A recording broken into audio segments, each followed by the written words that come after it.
safe in my actions because as much as I wanted to, andito na nga po lahat ng original ng passbook. Kaya lang baka mawalan po ako ng karapatan, yun ang aking gustong proteksyonan po. Last follow-up. Mr. Chairman. Will it be a correct impression that the reason why you do not want to waive your rights regarding the secrecy of your bank deposit is that if there would a waiver, it would result to the discovery of evidence which might be adverse against you? Not necessarily, Your Honor. Hindi naman po ganun. Kasi po, you must remember po na this is a joint account. Meron pong private na tao na hindi na makatulog, hindi makakain, umiiyak ng ilang linggo rito na huwag siyang madamay.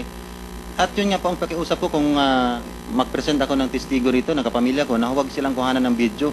Lalo na po pag pinasilip ito, malalabas ang mga pangalan nila at baka pati sila makuhanan ng video kapag nag-interview. But by waiving your right to that deposit regarding its secrecy, it will really give the public a clear picture of the actual situation, and it will eliminate whatever fear, apprehension, or suspicion the public might have against you and your wife. As a matter of fact, that waiver will be an opportunity on your side to prove that indeed the amount of 800,000 pesos deposited came from valid and legitimate sources and would actually controvert the speculation, the erroneous conclusion on the part of some people that that is part of the bribe money.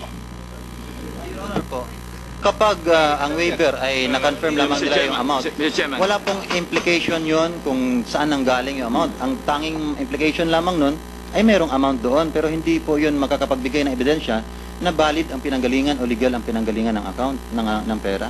Well, actually, we don't want to indulge in legal debate, but the problem here is that this is a case of bribery.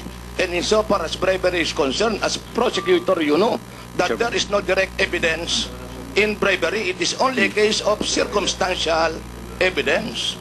Your Honor, there is no case of bribery yet. I understand there is no case yet. Yes. But it can be established by circumstantial evidence. Would you agree with me? Yes, Your Honor, but there is no evidence yet as of now. Mr. Chairman. Mr. Chairman, just stop you. Mr. Chairman. Mr. Chairman. Mr. Chairman. Ms. Jimmy Ho. Mr. Chairman. Mr. Chairman. Yeah, thank you, Mr. Chairman. Thank you. By divulging your deposit accounts during this investigation, you have already waived your right to the secrecy bank deposits. That is the rule.